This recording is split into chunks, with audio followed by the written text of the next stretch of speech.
गुरु परंपरा योग संस्थान में आपका स्वागत है। हम लोग श्रीमद् भगवद गीता पढ़ रहे हैं। जो हम लोगों ने पिछली क्लास में पढ़ा उसका कुछ क्वेश्चन देख लेते हैं। इससे पहला क्वेश्चन आपकी स्क्रीन पर है। निम्न में से छठे अध्याय का विषय कौन सा नहीं है? चार ऑप्शन है, तीन में विषय हो, चौथा नहीं होगा। गौरव जी कह रहे हैं चार चार प्रकार के भक्ति की चर्चा छठे अध्याय में नहीं है। सब लोग इन्वॉल्व होइए, सब लोग जवाब दीजिए। योगारूढ़ साधक से लक्षण, शैलाजिन कुशोत्तरम, युक्ताहार विहार से चार प्रकार के भक्त। सही उत्तर है चार प्रकार के भक्त की चर्चा सातवें अध्याय में कही गई है। बहुत सुंदर। अगला है युक्ताहार विहारस्य का सही संदर्भ है 6:17, 6:20, 6:15, 2:72। यानी छठे अध्याय का 17वां श्लोक, छठे अध्याय का 20वां श्लोक, छठे अध्याय का 15वां श्लोक, दूसरे अध्याय का 72वां श्लोक। तो 6:17 बहुत सुंदर। सही लोगों का जवाब है 6:17, पहला ऑप्शन। ज्यादा समय नहीं लेते हुए अगला आता है। श्रीमद् भगवद गीता में आसन का क्या क्रम बताया गया है? व्यवहारिक तौर पर जो है उसकी चर्चा हम लोग करेंगे। कपड़ा, अच्छा ये ऑप्शन नहीं डाला गया, ठीक है। कपड़ा चर्म आसन, कुश चर्म कपड़ा, चर्म कपड़ा पहला कुश, तो कपड़ा चर्म आसन दूसरा ऑप्शन होगा। पहला तो चैलाजिन कुशोत्तरम श्लोक के हिसाब से है, लेकिन कुश चर्म और कपड़ा ये कहा गया है व्याख्या में, और यही एनटीएनएसी को सही माना है, इसी को हम मानेंगे। ठीक है वंदना जी, दूसरा वाला तम जी सर। विद्या संयोग वियोगम का सही संदर्भ है तम विद्या दुख संयोग वियोगम। 2:48, 2:50, 6:23, 4:25। पता 6:23। गौरव जी कह रहे हैं 6:27, वंदना जी 6:27। ठीक है, तीसरा ऑप्शन सही। पांचवा क्वेश्चन है योगी को किस किस से श्रेष्ठ बताया गया है? ज्ञानियों से, पराक्रमियों से, तपस्वियों से, कर्मियों से, योद्धाओं से। A B C, A C D, B C D, C D E. Swati ji कह रही है तीसरा, बीसीडी नहीं, पहले वाले का ऑप्शन कह रहे थे क्या? अब इसको देखिए, योगी को किस किस से श्रेष्ठ कहा गया है? ये ज्ञानियों एसीई, से एसीडी, एसीडी, हाँ एसीडी। 2 नंबर ऑप्शन है, तपस्वियों से कहा गया, कर्मियों से कहा गया। एसीडी दूसरा ऑप्शन सही है। बहुत सही, ठीक है। अगले क्वेश्चन पर आएंगे। प्रमथनशील मन का निग्रह कैसे करें? अर्जुन ये सवाल पूछ रहे हैं, भगवान क्या जवाब देते हैं? अभ्यास और वैराग्य से। तीसरा अभ्यास पर आगे। तीसरा ऑप्शन सही है, अभ्यास वैराग्य से। बहुत सुंदर, यहाँ तक हो गया। अगला क्वेश्चन है योगारूढ़ साधक के बारे में सर्व संकल्प सन्यासी योगारूढ़ उच्चते का सही संदर्भ है 6:5, 6:4, 6:4, 6:8। 6:4। पक्का? जी जी।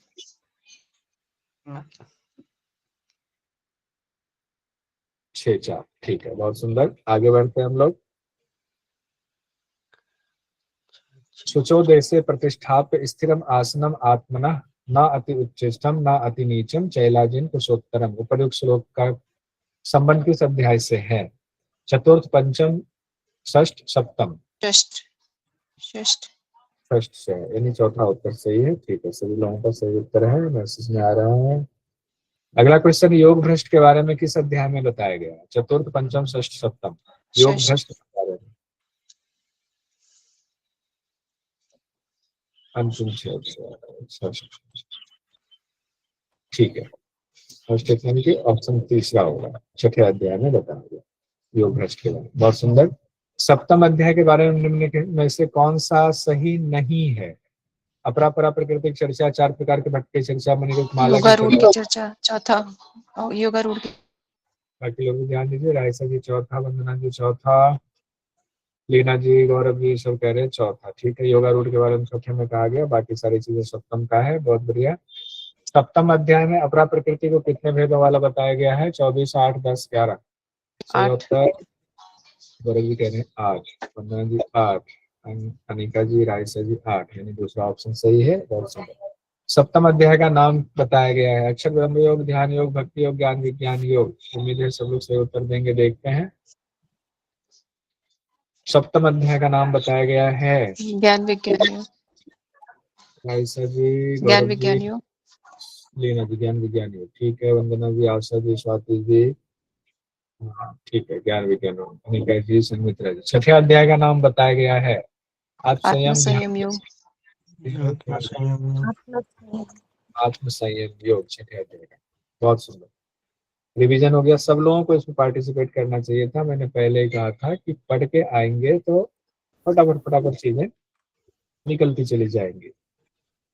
8वां अध्याय अक्षर ब्रह्म योग है। अगला जो हम आज पढ़ने वाले अक्षर ब्रह्म योग पढ़ने वाले हैं, जो 8वां अध्याय है, और इसमें श्लोक संख्या 28 ही है, सिर्फ 28 श्लोक।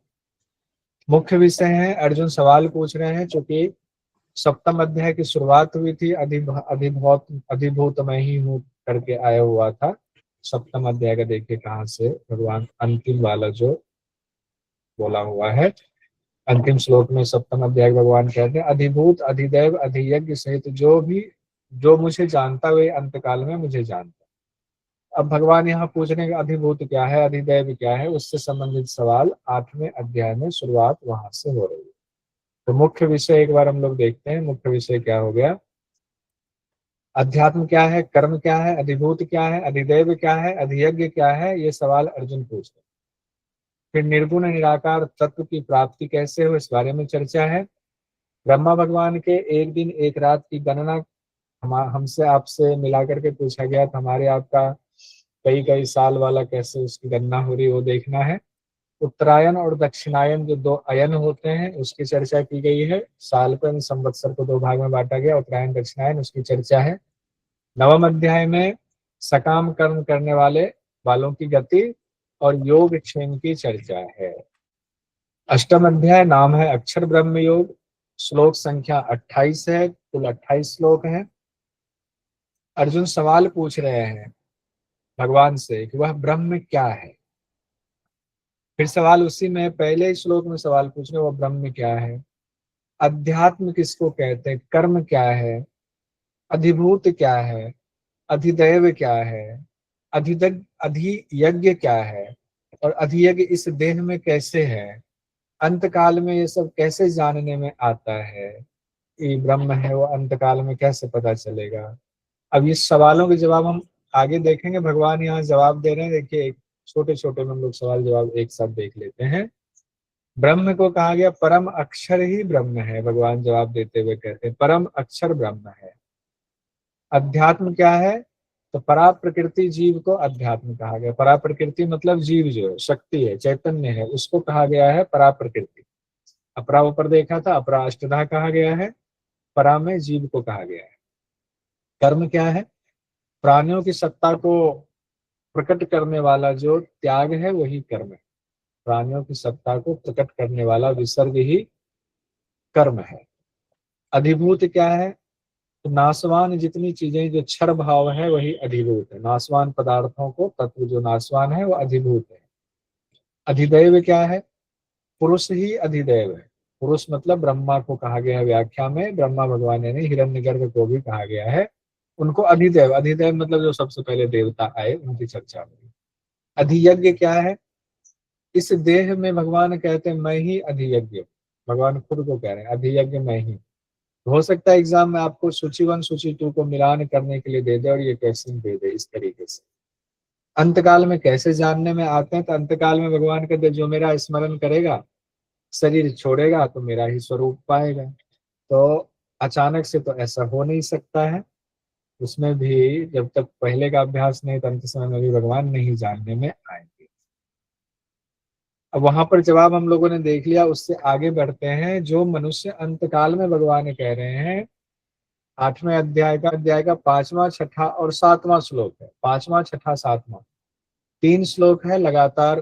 तीनों को एक साथ रखा गया है, एक जैसी बातें बढ़ाते हुए कह रहे हैं कि अगर हमारी मृत्यु होती है, अभी मृत्यु होने वाली है, उस दौरान स्मरण हमारा किसी और डिजायर पे नहीं है, कामना पे नहीं है, सिर्फ भगवान का ध्यान है, तो भगवान कहते हैं वो मुझे ही प्राप्त हो जाए। और अगर किसी का किसी और भाव में है, कोई डिजायर बाकी है, पुत्र के प्रति मोह है, मैं क्यों मर रहा हूँ, कुछ भी ऐसा है, उसी उसी योनि को प्राप्त करता जाए। भगवान कहते हैं क्योंकि मुझे प्राप्त करना है मेरे स्वरूप को, तो इसलिए हर स्थिति में मेरा ही स्मरण करो। इवन कि युद्ध करते हुए भी मेरा ही स्मरण करो, ये भगवान कह रहे हैं। अब आगे 10वें श्लोक में समाधि की चर्चा है। प्रयाण काले मनसा चलेन भक्त्या युक्तो योग बलेन चैव भ्रुवोर मध्ये प्राण प्राणवावेश्य सम्यक स तम परम पुरुषम उपैति दिव्यम। यानी कि प्रयाण काले अंतिम समय में योग बल के द्वारा भ्रिकुटी में प्राणों को चढ़ाना चाहिए, अच्छी तरह से प्रवेश कराना चाहिए और फिर प्राण को छोड़ना चाहिए।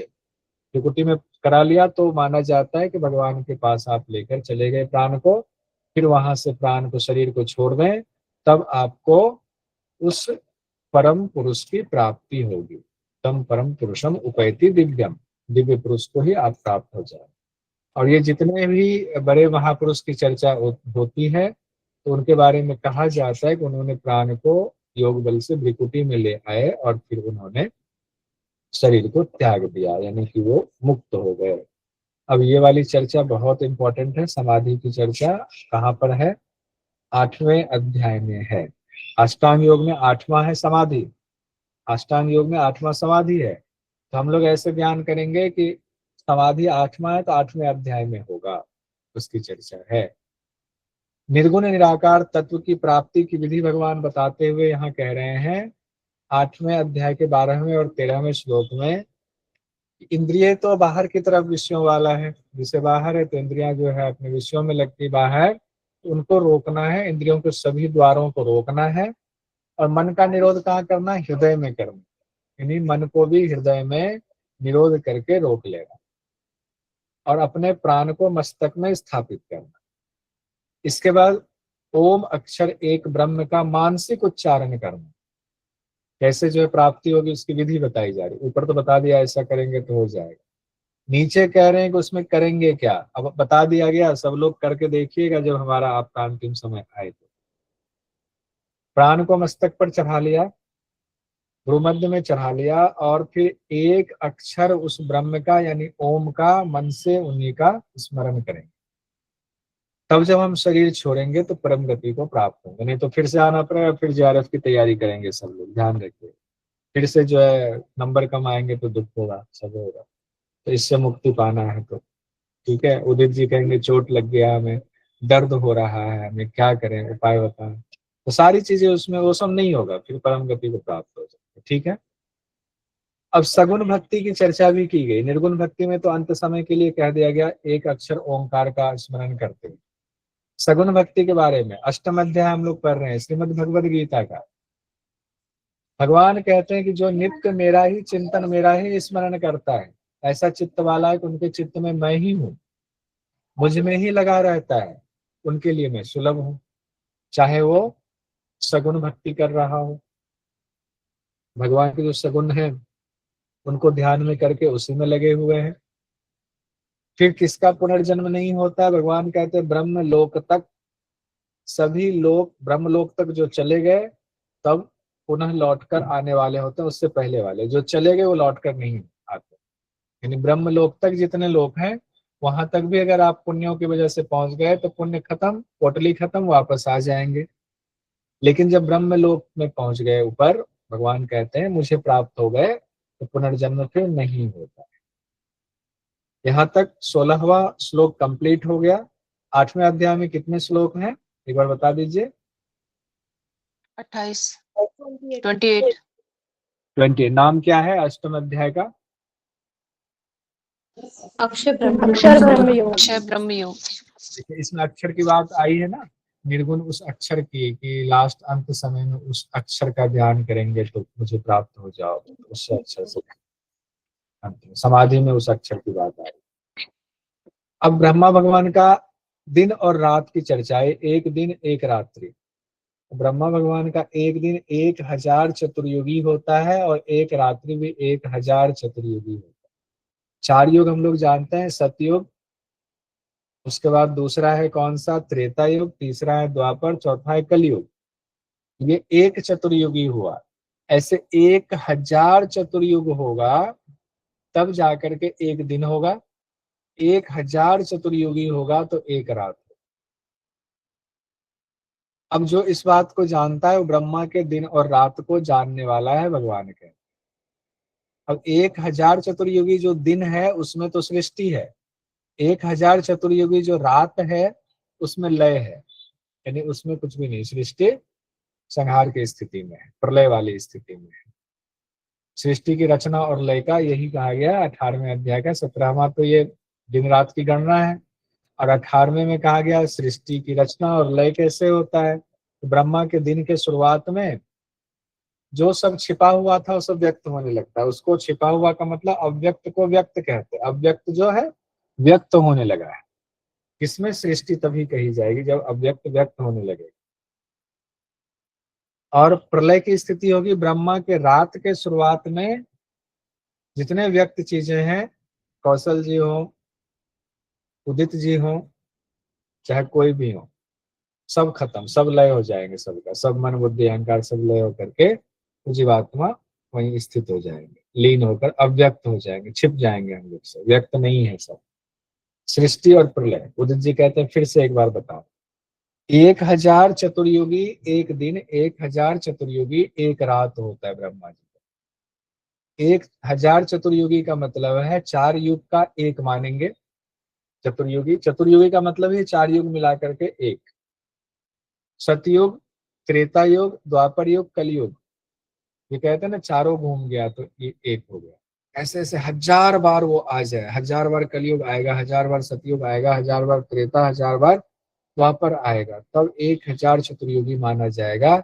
उतना तो ब्रह्मा भगवान का एक दिन होता है, वैसे एक रात्रि होती है। दिन के समय में सृष्टि है, यानी सब कुछ दिख रहा है, हम लोग बात कर रहे हैं, जेआरएफ की तैयारी, नेट की तैयारी चल रहा है, असिस्टेंट प्रोफेसर पीएचडी की। और प्रलय काल में कुछ भी नहीं, सबसे मुक्त लीन वाली स्थिति। 1000 चतुर्युगी तक कुछ नहीं, 1000 चतुर्युगी तक है। इसके बाद भगवान अर्जुन को 2 मार्ग बताते हैं, एक उत्तरायण मार्ग, एक दक्षिणायन मार्ग, यानी संवत्सर के 2 पार्ट हुए, 6 महीने उत्तरायण, 6 महीने दक्षिणायन। ये 18वें अध्याय के, सॉरी 8वें अध्याय के 24वें और 25वें श्लोक में इसकी चर्चा की गई है, जिसमें उत्तरायण दक्षिणायन की बात की गई है। और उत्तरायण दक्षिणायन की चर्चा एक उपनिषद में भी है, मुख्य उपनिषद में, जो हम लोगों ने पढ़ा है मुख्य रूप से। एक प्रश्नोपनिषद में, प्रश्न उपनिषद में कही गई है, वहां पर संवत्सर को फिर दिन को ऐसे बांटा गया है। प्रकाश स्वरूप अग्नि का अधिपति देवता, दिन का अधिपति देवता, शुक्ल पक्ष का अधिपति देवता, उत्तरायण के अधिपति देवता, क्रम से इनकी प्राप्ति होती है। जो इस मार्ग से शरीर छोड़कर जाता है, कैसे? अग्नि अधिपति देवता दिन के अधिपति देवता से मिलता है, शुक्ल पक्ष के अधिपति देवता से, उत्तरायण के अधिपति देवता से इनकी प्राप्ति होते हुए फिर वो ब्रह्म को प्राप्त हो जाते हैं। पहले ब्रह्मा को प्राप्त होकर फिर ब्रह्म को प्राप्त होते हैं। अगर मान लीजिए उत्तरायण में प्राण छोड़ा तो अब याद होगा सब लोगों को, भीष्म पितामह जी इंतजार कर रहे थे, उत्तरायण का इंतजार कर रहे थे, तब प्राण को छोड़ेंगे। तो उनको कैसी प्राप्ति हुई होगी? प्रकाश स्वरूप अग्नि के अधिपति देवता की प्राप्ति हुई होगी, फिर दिन के अधिपति देवता की प्राप्ति, शुक्ल पक्ष के अधिपति देवता की प्राप्ति, उत्तरायण के अधिपति देवता की प्राप्ति। इस क्रम से इनकी प्राप्ति होकर के फिर वो ब्रह्मा भगवान को, ब्रह्मवेत्ता पुरुष ब्रह्मा भगवान को प्राप्त हुए होंगे, फिर वहां से ब्रह्मलोक को चले गए, यानी कि उनको मोक्ष मिल गया। मोक्ष शब्द का यहाँ इंपॉर्टेंस है। दूसरा है दक्षिणायन वाला, जो भोग वाले हैं, उनकी क्या गति होती है अगर वो दक्षिणायन मार्ग से जाते हैं तो, यानी शरीर छोड़ते हैं तो? धूम के अधिपति देवता से मिलते हैं, रात्रि के अधिपति देवता से मिलते हैं, कृष्ण पक्ष के अधिपति देवता से मिलते हैं, दक्षिणायन के अधिपति देवता से मिलते हैं। क्रम से इनकी प्राप्ति उनको होती है और फिर चंद्रमा की ज्योति को प्राप्त हो जाते हैं और फिर जो है लौट आते हैं, अर्थात जन्म मरण को प्राप्त होते हैं। चंद्रमा की ज्योति से तात्पर्य कई बार कहा जाता है स्वर्ग की प्राप्ति भी होती है। तो चंद्रमा स्वर्ग के द्योतक हैं, भोग विलास के द्योतक हैं, उनकी प्राप्ति हुई, फिर वो वहां से उनका कर्म फल जो है अच्छा वाला पुण्य खत्म हो गया, तो फिर वो वापस लौटा, फिर से उनका जन्म होगा। अष्टम अध्याय यहाँ हमारा कंप्लीट हो गया। सिर्फ इंपॉर्टेंट चीजें ही हम लोगों ने देखी हैं, बहुत ज्यादा कुछ नहीं देखा। अब हम लोग आएंगे नवम अध्याय में। नवम अध्याय का नाम है राज विद्या राजगुह्य योग। श्लोक संख्या है सिर्फ 34 श्लोक ही है नवम अध्याय में, सिर्फ 34 श्लोक।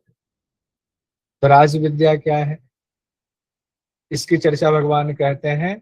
चौथा और पांचवा श्लोक इंपॉर्टेंट है। यह सब संसार भगवान कहते हैं मेरे निराकार स्वरूप से व्याप्त है। संपूर्ण जितने भी प्राणी हैं, स्थावर जंगम जो भी है, सब मुझ में स्थित हैं, परंतु मैं उनमें स्थित नहीं हूँ। वे प्राणी भी मुझ में स्थित नहीं है। अब ये बड़ा कंफ्यूजन वाली स्थिति हुई।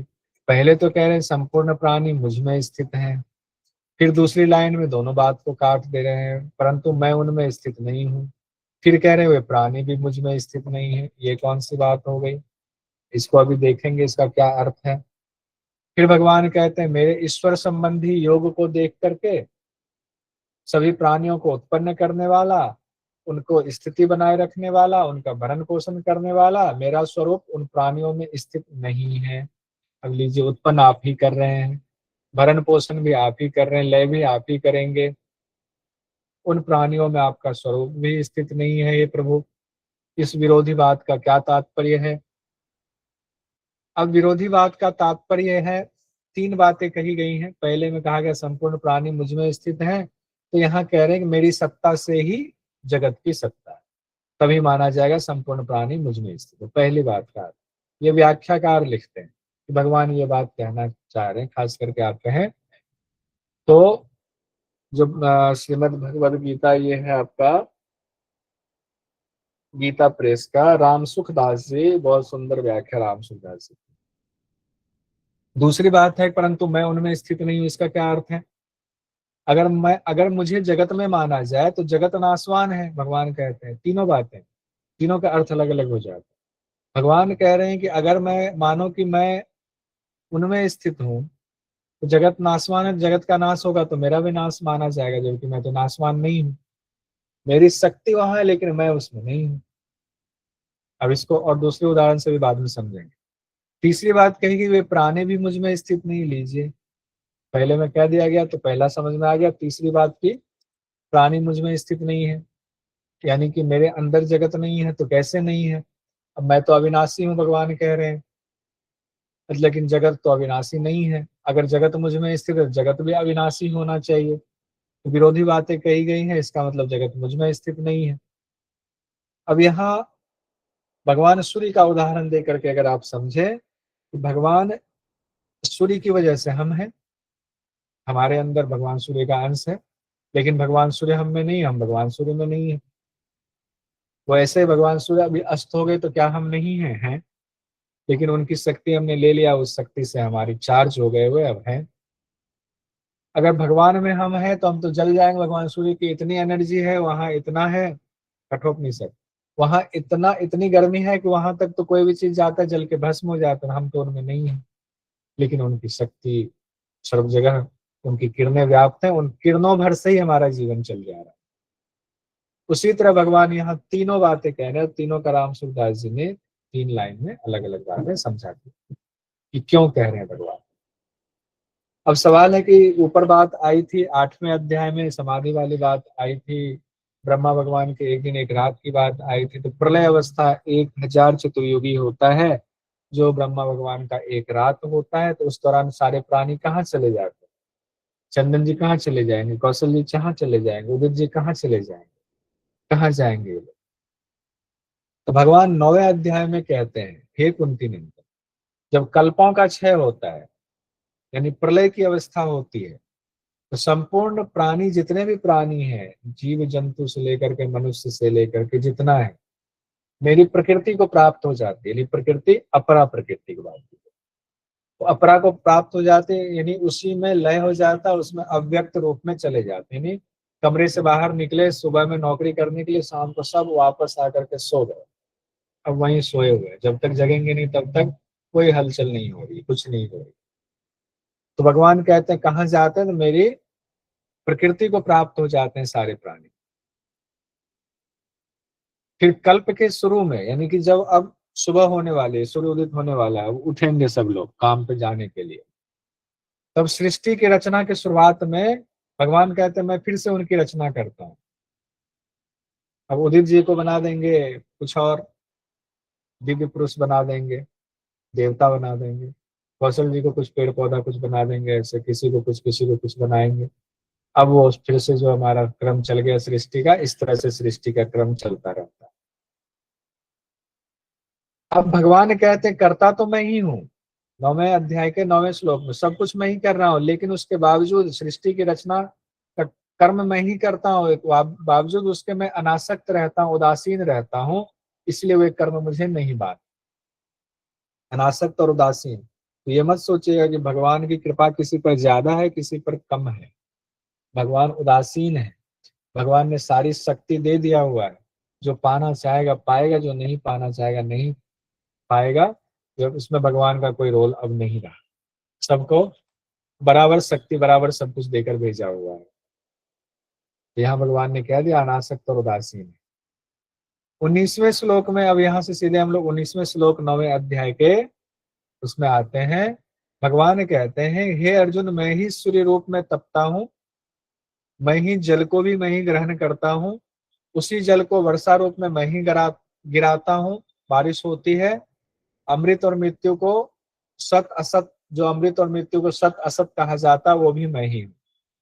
यानी सब कुछ भगवान की ही शक्ति से हो रहा है, यानी उनकी शक्ति से सब संचालित हो रहा है। तो जो सकाम कर्म करने वाले हैं उनकी गति क्या होगी, आगे भगवान कहते हैं। यहाँ तक समझ लिया। अब अर्जुन से कह रहे हैं तुम्हारी आसक्ति बढ़ रही है, युद्ध की तरफ मोह हो रहा है। तो सकाम कर्म की चर्चा 20वें और 21वें श्लोक में 9वें अध्याय में है। तीनों वेदों में कहे गए सकाम अनुष्ठान को करने वाले और सोमरस को पीने वाले जो पाप रहित मनुष्य हैं, यज्ञों के द्वारा स्वर्ग को प्राप्त हो जाते हैं, स्वर्ग पहुंच गए वो, और वहां पहुंच करके भोगों को भोगते हैं इंद्रलोक में। तो हम लोग अगर अच्छा काम करते हैं लेकिन सकाम है, डिजायर है, उसमें कामनाएं हैं, स्वर्ग की प्राप्ति जरूर होगी, ध्यान रखिए। अगले ही श्लोक में 21वें श्लोक में भगवान कहते हैं कि जब पुण्य का छीन हो जाना, भोग लिया आपने, जितना था पैसा खर्च कर दिया, मार्केट गए तो वापस आएंगे ना, अब तो पैसा खत्म हो गया, मार्केट में रह के क्या करेंगे, दूसरों को भोग भोगते हुए देखेंगे, बुरा लगेगा, तो वापस आ जाएंगे। कहाँ आ जाएंगे, अपने घर में। घर कौन सा है, मृत्यु लोक है घर, क्योंकि इसी को घर मारा था, आसक्ति थी, इसलिए मृत्यु लोक घर है। तो पुनः मृत्यु लोक में जन्म हो जाएगा। तो इसी तरह सकाम कर्म करने वालों का आवागमन होता रहता है, जाता आता रहता है। ये भी कंप्लीट हो गया। अब योग क्षेम बहुत इंपॉर्टेंट, यहाँ से क्वेश्चन आ सकता है। एक तो ये आ सकता है योगक्षेम का अर्थ क्या होता है, योगक्षेम में योग का क्या अर्थ है, क्षेम का क्या अर्थ है। दूसरा आ सकता है आपको योगक्षेम की श्लोक संख्या क्या है, 9वें का 22 है, किस अध्याय से जुड़ा हुआ, 9वें अध्याय से जुड़ा हुआ। अध्याय का नाम क्या है, 9वें अध्याय का नाम क्या है, 9वें अध्याय का नाम राजगुरु या राजविद्या योग। पायल जी बता रहे थे 34 है इसमें सूत्र संख्या। राजविद्या, तो राजविद्या। 9 जनों को, श्लोक 9 संख्या जनों ने राजविद्या प्राप्त की थी। राजविद्या राज। अब योगक्षेम आ गया। योगक्षेम क्या हुआ, अभी हम लोग अपना योगक्षेम खुद से पूरा करते हैं, कठोपनिषद में भी कहा गया है। भगवान कहते हैं अनन्याः चिन्तयन्तः माम ये जनाः पर्युपासते तेषाम नित्याभियुक्तानाम योगक्षेमम वहामि अहम। मैं ही योगक्षेम वहन करता हूं। किसके लिए, जो अनन्या चिन्तयन्तः है, जो अनन्य रूप से मेरा चिंतन करता है। मा ये जनाः पर्युपासते, जो मेरा ही, जो लोग मेरी ही उपासना करते हैं भली प्रकार से। तेषाम नित्याभियुक्तानाम, निरंतर मुझ में ही लगे हुए हैं, उन भक्तों का योग क्षेमम वहामी अहम, उनका योग क्षेम मैं पूरा करता हूँ। योग क्षेम, योग का क्या अर्थ हुआ और क्षेम का क्या अर्थ हुआ, दो शब्द इसमें जुड़ा हुआ योग क्षेम। मानने अप्राप्त की प्राप्ति और प्राप्त जो है उसकी रक्षा, दो चीजें। योग का अर्थ है जो नहीं है उसकी प्राप्ति कराना। अगर आपने भगवान को सौंप दिया, ईश्वर प्रणिधान कर लिया और भगवान कह रहे हैं अनन्य भक्त हो गए, उन्हीं का चिंतन कर रहे हैं, उन्हीं की उपासना कर रहे हैं, निरंतर उन्हीं में लगे हुए हैं, तो जिसकी प्राप्ति की जरूरत हो भगवान प्राप्त करा देंगे। अप्राप्त है भगवान प्राप्त करा देंगे, वो योग है। क्षेम क्या हो गया, जो प्राप्त करा दिए हैं उसकी रक्षा करना भगवान की जिम्मेदारी, उसकी रक्षा करेंगे। पहले तो जो नहीं है उसकी प्राप्ति कराएंगे, और जो प्राप्त हो गया उसकी रक्षा करेंगे कौन, भगवान। तो क्षेम हो गया प्राप्त की रक्षा, योग हो गया अप्राप्त की प्राप्ति। तो ये अगर मान लीजिए मुझे जरूरत है, छोटे विषयों में आते हैं कि मुझे जरूरत है किसी चीज की, शरीर है, शरीर से हम उपासना कर रहे हैं, शरीर को किसी चीज की जरूरत है, हम तो भगवान में लगे, हम ये मान कर चलते हैं मुझे नहीं पता कैसे पूरा होगा, भगवान जाने। हर स्थिति में खुश है, अपने आप भगवान उसकी प्राप्ति करा दे। और जो प्राप्ति हुआ अगर उसकी जरूरत हमें है तो भगवान उसकी रक्षा करेंगे, वही जाने। ये इसका साधारण सिंपल सरल अर्थ। क्लियर हो गया योग और क्षेम का अर्थ, वो तो बहुत उत्कृष्ट अर्थ हो गया।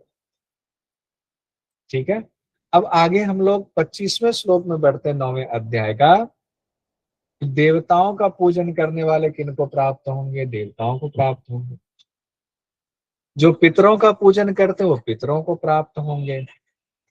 भूत प्रेत का जो पूजन करते हैं भूत प्रेत को प्राप्त होंगे। यहाँ से क्वेश्चन पूछा जाता है, ध्यान रखिए। भगवान कहते हैं लेकिन जो मेरा पूजन करता है मुझे प्राप्त है।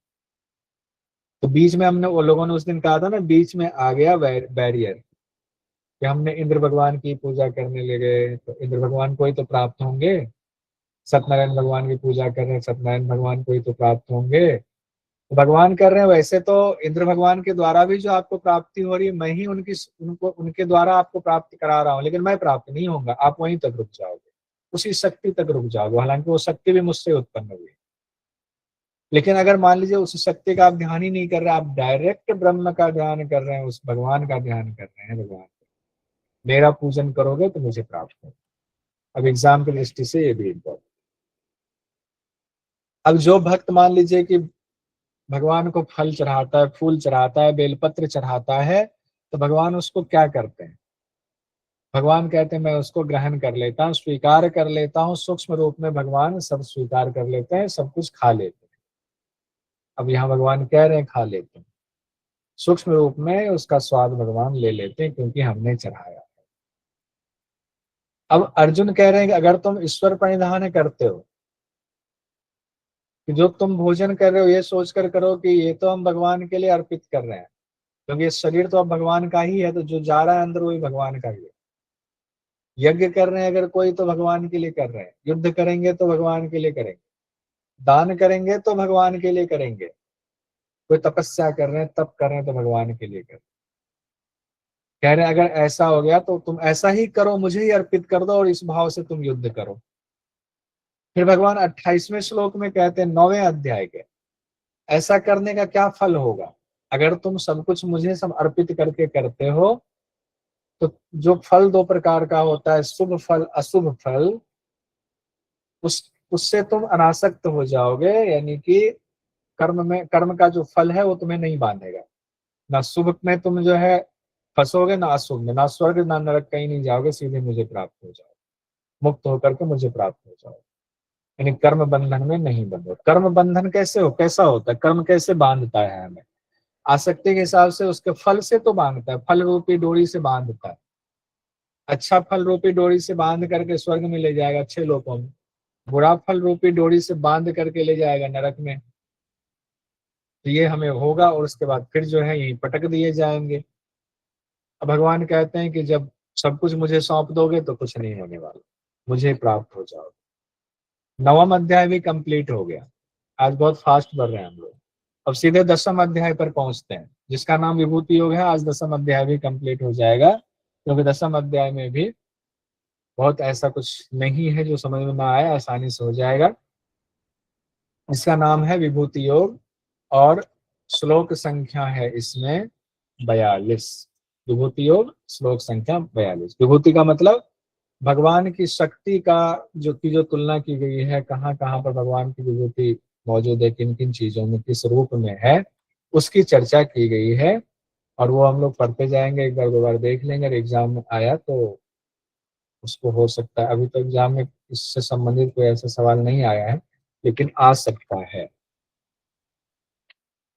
अब अर्जुन ने पूछा था पहले, यदा यदा हि धर्मस्य वाला जो आया हुआ था, तो अर्जुन से कहा था कि मैं तो अपने सारे जन्मों को जानता हूँ, तुम नहीं जानते हो।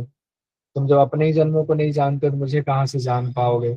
एक तो बताइए, यदा यदा ही धर्मस्य वाला किस अध्याय का था? चौथे अध्याय में आया था सर, चौथे अध्याय में 7वां श्लोक था। अध्याय 4 का 7वां श्लोक। हाँ, चौथा याद कीजिए, गौरव लिख रहे हैं चौथा का 7वां, चौथा अध्याय 7वां श्लोक। अब यहाँ भगवान उसी बात को दोहराते हुए, चूंकि अपनी विभूति बतानी है, तो कहते हैं मेरा प्रकट होने का जो क्रम है, औचित्य है, किस युग में मैं क्यों प्रकट हुआ हूं, तो देवता भी नहीं जानते, महर्षि भी नहीं जानते, क्योंकि मैं महर्षि और देवताओं से का आदि हूं, सबसे पहले आया हुआ हूं। मेरे बाद महर्षि हैं, देवता हैं, सब हैं, तो उससे पहले मैं आया हुआ, इसीलिए मेरे रहस्य को कोई नहीं जान पाता है, कि विभूति योग में कह रहे हैं। फिर चौथे 5वें श्लोक में भगवान कहते हैं बुद्धि ज्ञान असम्मोह क्षमा सत्य दम सम सुख दुख, जितना ये सब शोक है, उत्पत्ति विनाश भय अभय अहिंसा समता संतोष तप दान यश अपयश, जितने भाव हैं मुझसे ही होते हैं। और अगर इनको आप गिनोगे तो कुल 20 भाव होते हैं ये। तो भगवान ने, अब यहाँ एग्जाम की दृष्टि से महत्वपूर्ण हो जाता है, इससे संबंधित सवाल अभी तक आया नहीं है, लेकिन आ सकता है कि भगवान ने 20 भाव की चर्चा किस अध्याय में की है, या 20 भाव किस श्लोक में कहा गया है, 20 भाव में क्या क्या चीजें हैं। तो बुद्धि ज्ञान असम्मोह क्षमा सत्य दम सम सुख दुख उत्पत्ति विनाश भय अभय अहिंसा समता संतोष तप दान यश और अपयश, ये जो प्राणियों के भाव हैं, ये भगवान कहते हैं 20 भाव मुझसे ही होते हैं।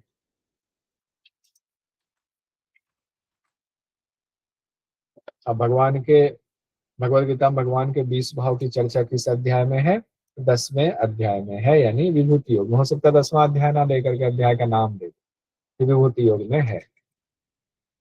तो यहीं पर एक और इम्पोर्टेंट चीज है, इम्पोर्टेंट श्लोक है छठा, जिसमें कि संसार में जो संपूर्ण प्रजा है वे कैसे उनकी उत्पत्ति हुई। तो 7 महर्षि आए, उनसे भी पहले 4 सनकादि आए, 14 मनु आए, मेरे मन से पैदा हुए 14 मनु, मुझ में भाव रखने वाले हैं, सबको मिला दें तो ये हो गए 7 4 11, 7 4 11, 14 मनु हो गए, तो कितने हो गए? 25 हो गए। तो भगवान कहते हैं मेरे 25 मानस पुत्र हैं। और इनके बारे में और विस्तार से पढ़ना हो तो मार्कंडेय पुराण को आप पढ़ेंगे। मार्कंडेय पुराण में बड़े विस्तार से चर्चा दी गई है कि मनु का भी, कौन से मनु का युग चल रहा है, समय चल रहा है, उसकी भी चर्चा आई हुई है मार्कंडेय पुराण में, विस्तार से बताया गया। तो बस हमें देखना 25 मानस पुत्र में कौन कौन सी गणना हो सकता है, एग्जाम में ये पूछ दे। भगवान के 25 मानस पुत्र हैं, तो उसमें है 7 महर्षि, 4 सनकादि, 14 मनु।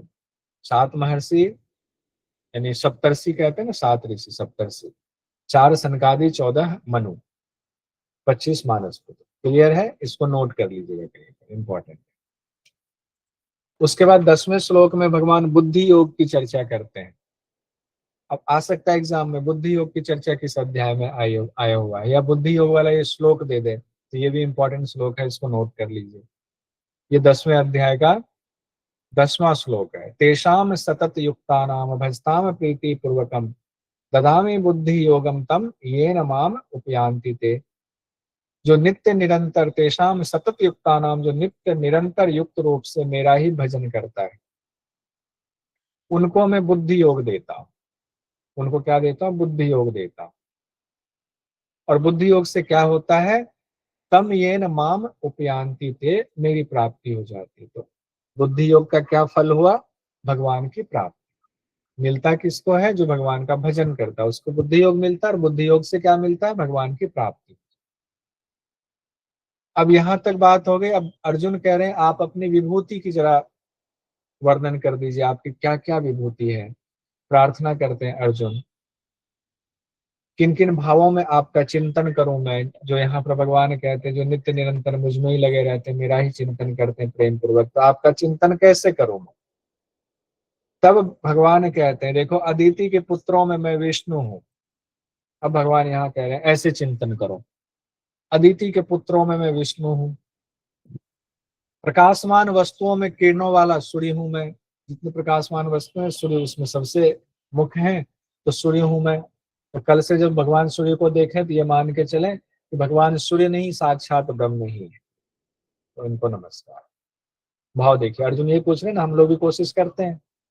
मरुतों का तेज मैं हूं, नक्षत्रों का अधिपति चंद्रमा मैं हूं। जितने नक्षत्र हैं उसके अधिपति कौन है, चंद्रमा भगवान, यही ब्रह्म है।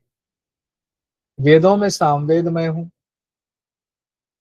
देवताओं में इंद्र भगवान मैं हूं, जहां जिसकी विशेषता है। इंद्रियों में मन मैं हूं, क्योंकि इंद्रिय स्वामी है, उधर देवताओं में इंद्र जो है राजा है। प्राणी हम लोग हैं, हमारी चेतना ही उसमें सबसे इंपॉर्टेंस रखता है, तो प्राणियों की चेतना यानी हम खुद हैं, अगर चल रहे हैं बोल रहे हैं, एनर्जी है हमारे अंदर, भगवान तुम्हारे अंदर ही है। भाव आ गया। रुद्रों में शंकर मैं हूं, और शंकर भगवान भी रुद्र ही है, तो कई रुद्र हैं, रुद्रों में शंकर मैं हूँ, शंकर भगवान सबसे उत्तम है उसमें। यक्ष राक्षसों में कुबेर हूँ, और कुबेर यक्ष राक्षस है, यक्ष और राक्षसों की श्रेणी में कहा गया। कुबेर हूं मैं, कुबेर को कहा जाए धन की संपत्ति का खजाना, जिन्हें कुबेर का खजाना मिल गया। पर्वतों में सुमेरु पर्वत कहा गया है, वो जैसे सुमेरु पर्वत का नाम आया तो भगवान का ध्यान। पुरोहितों में कौन, पुरोहित में बृहस्पति है गुरु। सेनापतियों में कार्तिकेय है, देवताओं के सेनापति कार्तिकेय। जलाशयों में समुद्र है, समुद्र से बड़ा कोई जलाशय नहीं है। महर्षियों में भृगु ऋषि हैं। शब्दों में अक्षर है, अक्षर ब्रह्म ओंकार। स्थिर रहने वालों में कौन स्थिर रहा, हिमालय से जैसा अचल कौन है, तो हिमालय है, हिमालय पर जाए तो भगवान को नमस्कार, आप ही ब्रह्म है। वृक्षों में पीपल, मेरे घर के सामने पीपल वृक्ष है, भगवान आप ही हैं। देवर्षियों में नारद ऋषि हैं। गंधर्वों में चित्ररथ हैं। सिद्धों में कपिल मुनि, कपिल मुनि का भी नाम आया हुआ है, सांख्य दर्शन। घोरों में उच्च श्रवा घोरा कहा गया है। हाथियों में ऐरावत हाथी जो इंद्र के वाहन है। आयुध में भी कैसा आयुध, वज्र है, वज्रपात होता है, इंद्र भगवान के हथियार वज्र है। धेनुओं में, धेनु मतलब जो गाय है, उसमें कामधेनु में ही हूँ, कामधेनु से उत्तम कोई गाय नहीं। संतान उत्पत्ति है तो कामदेव मैं हूँ। मतलब जहाँ जो विशेषता है भगवान वही कह रहे हैं, वही मेरा ध्यान करो, ऐसे अब इसमें कुछ भी नहीं छूटेगा। सर्पों में वासुकी मैं हूँ, नागों में शेष नाग मैं हूँ। जल जंतुओं का अधिपति वरुण मैं हूँ। शासन करने वाले कौन है, यमराज है, यमराज भी मैं ही हूँ। दैत्यों में प्रहलाद मैं हूँ। गणना करने वालों में काल मैं हूँ। पशुओं में सिंह हूं मैं। पक्षियों में गरुड़ पक्षी हूँ। विद्या कौन सी विद्या, ब्रह्म विद्या, अध्यात्म विद्या मैं हूँ विद्याओं में। और अक्षर में भी अगर लें, आकार में हूँ। समासों में द्वंद्व समास में हूँ। अब लीजिए समास भी पढ़ा होगा ना बचपन में, समास, तो समास में मैं हूँ।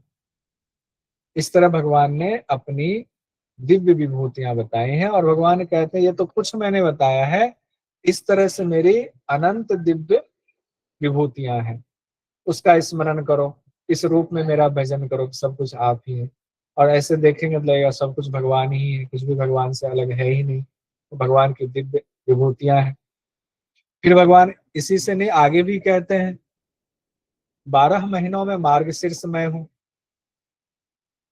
मार्गशीर्ष याद आया, मैंने एक टेबल बना के भेजा था, हिंदी में हम लोग घेरन संगीता में पढ़ा था। 6 ऋतुओं में वसंत ऋतु मैं हूँ। किस ऋतु से शुरुआत होती है, किस ऋतु से साल की शुरुआत होती है, हिंदी महीने, हिंदी साल की वसंत ऋतु से। कौन से 2 महीने आते हैं वसंत ऋतु, मार्च से शुरू हो जाता है। कौन 2 महीने कौन से आते हैं वसंत, चैत बैसाख। चैत्र वैशाख। वृष्णिवंशियों में वासुदेव पुत्र मैं हूँ, पांडवों में अर्जुन मैं हूँ। अर्जुन खुद ही ये कह रहे हैं कि अर्जुन, तुम्हारे अंदर जो सामर्थ्य है वो मेरी वजह से मैं ही हूँ अर्जुन। मुनियों में वेद व्यास मैं हूँ, कवियों में कवि शुक्राचार्य मैं हूँ। तो दिव्य विभूतियों का भगवान कहते हैं मैंने संक्षेप में वर्णन किया हुआ है। फिर कहते हैं कैसे समझेंगे, तो जो जो ऐश्वर्य युक्त चीजें हैं, शोभायुक्त चीजें हैं, बलयुक्त जो भी प्राणी है, पदार्थ है, तो वो उनके अंदर जो बल है, तेज है, शोभा है, ऐश्वर्य है, तो तुम समझो कि मेरे ही अंश से वो उत्पन्न हुआ, मेरे अंश से तेज उससे वो उत्पन्न हुआ, समझो। इस तरह भगवान कहते हैं तुम्हें बहुत सारी बातें जानने की आवश्यकता ही क्या है, जबकि मैं अपने किसी एक अंश से ही ये जो पूरी सृष्टि देख रहे हो इसको उत्पन्न करके व्याप्त हूँ। तो पता नहीं ऐसी कितनी कितनी सृष्टियां होंगी, अर्थात अनंत ब्रह्मांड मेरे किसी एक अंश में ही है। अर्जुन को इतनी बातें कहते ना, इतना जान के क्या करोगे। बच्चा लोग जब घर में सवाल पूछते हैं इतना जान के क्या करोगे, इतना बता दें तुम्हारा काम इतने में चल जाएगा। यहाँ ये कहने का तात्पर्य नहीं है भगवान को अहंकार हो रहा है, यहाँ ये तात्पर्य है अर्जुन इतनी बातें समझ ही नहीं पाएंगे। तो जितना समझ पाएंगे, जितने से अर्जुन का कल्याण हो जाए, मोक्ष मिल जाए, उतनी बातें जरूरी है, बाकी बातें निरर्थक है अर्जुन के लिए। यहाँ पर 10वां अध्याय भी हमारा कंप्लीट। आज 10वें अध्याय तक हम लोग रखते हैं। हम लोगों ने देखा 8वां, 9वां, 10वां, 3 अध्याय हम लोगों ने देखा।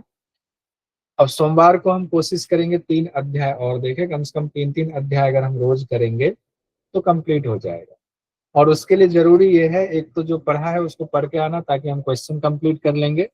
दूसरी बात यह है जो आगे पढ़ने वाले हैं अगर उसको भी थोड़ा पढ़कर आएंगे, क्योंकि भगवत गीता सबके पास है, एक ही है, उसमें कहीं कोई दो मत नहीं है, किसी पास अलग हो, किसी पास कोई और नोट्स है, पढ़ के आएंगे तो यहाँ समझने में आसानी होगी। इंपॉर्टेंट चीजें पढ़ते हुए हम निकल लेंगे।